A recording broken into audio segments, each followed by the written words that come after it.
This is Sky Sports News, and the controversial plans for the European Super League would have ramifications for clubs across the football pyramid. Let's get some reaction from one of them now. League One side Lincoln, and their chairman Clive Nates joins us now. Good afternoon to you, Clive. Can you just give us your initial reaction when you heard about these proposals for the European Super League on Sunday night? I think we'll probably all remember where we were when these announcements were made. What was your initial thought?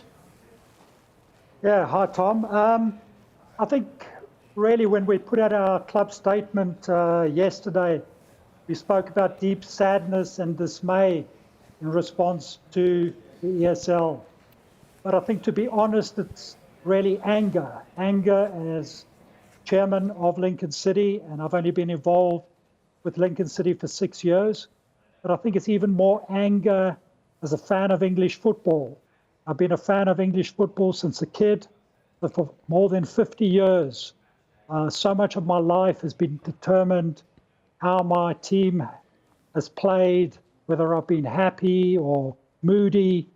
And to see owners, greedy owners, look to try and destroy what football in your country stands for does really make me extremely angry. Has that feeling of anger actually got bigger? Are you more angry now a couple of days later, or has it subsided at all? I think it's subsided a little bit. I think what has been so extremely encouraging has been the responses from the football authorities like UEFA, the Premier League, even the EFL coming out against it. I think it's been encouraging to see our fans of those big clubs, the supporters, organisations of those clubs come out against this. I think it's been very encouraging to see how vehemently your MPs, Oliver Dowden, Boris Johnson, have come out against that. And I think there's encouragement that somehow a stop will be put to the ESL. Well, you've just mentioned it there, but there's been widespread condemnation from fans, like you said, from owners of other clubs. Clubs have come out with this widespread condemnation. Is that actually enough to stop these teams breaking away? Because if those owners are only interested in money, do they even care if no one likes them? Yeah, look, I think, you've got to hope that steps will be taken to ensure that the ESL cannot go ahead. I mean, certainly the UK government has spoken about measures that can be introduced to stop this. I mean, they do have those powers. You could introduce a super tax on those clubs. There are all sorts of other things that can be looked at to put a stop to that, and that is encouraging. And I think it is time, for the government to act. I don't think it's ideal that government has to act, but the reality is that the football authorities, especially in England, have been too weak to react to the greed and power grab of these owners. So government intervention, I think, is needed. You've heard the likes of David Bernstein and his group, talking about an independent regulator being put in place. And they have highlighted just how weak the FA has been. And this is why we've got moves like this from these clubs. So I think what we need is action.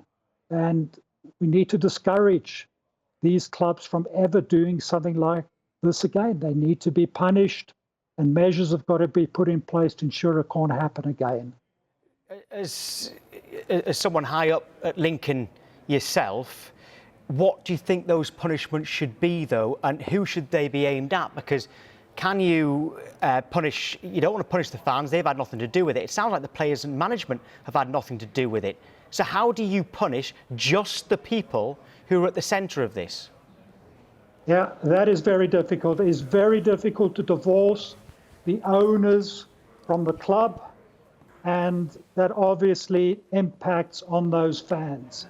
And I think it's part of what the fan-led review that was introduced by government yesterday. I think out of that, you have got to see fans having a greater say in the running of their clubs. Now, maybe it's not quite the way of the German system. Maybe there should be vetoes from, let's say, supporters boards set up. that would stop clubs from doing things like this, maybe selling off stadiums, all sorts of measures that, in the long run would hurt those clubs and be against the interest of fans, who at the end of the day are the long-term owners of those clubs.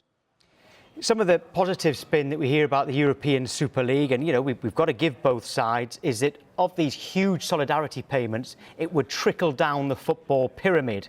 Well, in your position at Lincoln, surely you would have been given some indication as to what exactly you'd get, whether financially or anything else, what your club would get from these solidarity payments. Has that happened? No, it hasn't happened, but to be honest, I wouldn't believe anything that comes out of the owners of these clubs. There was an excellent piece of work done by James Corbett from Off the Pitch this morning, where he showed that 10 billion that the ESL is talking about that will trickle down is actually less than is what is coming out of UEFA at the moment. And after what we've seen in Project Big Picture, we analysed Project Big Picture in detail. That was all smoke and mirrors. There was no redistribution of funds from the top clubs down through the pyramid. It was, if anything, it just enriched those clubs to even a far greater extent. Clive, your club could go up. You could get promoted, and that would usually be scenes of joy and delight that you'd be going up from League One to the Championship. Let's say this Super League does go ahead, all right? And at the moment, it seems like it is. Let's say this is going ahead. Would it put a dampener or a sour taste on your celebrations of promotion, should it happen? Well, I think it just creates massive uncertainty across the whole pyramid, from every club outside of the top six in the Premier League all the way down. And, if that happens, especially at a time like this, when we are recovering from COVID, it's just crazy that these guys could think of doing it at a time like this, where there's still so much uncertainty. We're not sure yet whether fans will be able to return to stadiums next season. To what extent that would be possible. So to actually do that just, I think, puts a dampener on everything across the English football pyramid. Got one final question for you, Clive, because I'm told that you're an Everton fan. How proud are you of the team you support in the statement that they've put out? Because it's one of the strongest that we've heard in opposition to this European Super League. Yeah, I'm delighted they've come out as strongly as that. You would expect that from them. Well, after all, they are the People's Club in Liverpool. And yes, I expect, equal condemnation from all the clubs in the Premier League and all the way down the pyramid. Clive, great to speak to you. Really appreciate your time. Thank you. Pleasure. Thanks, Tom.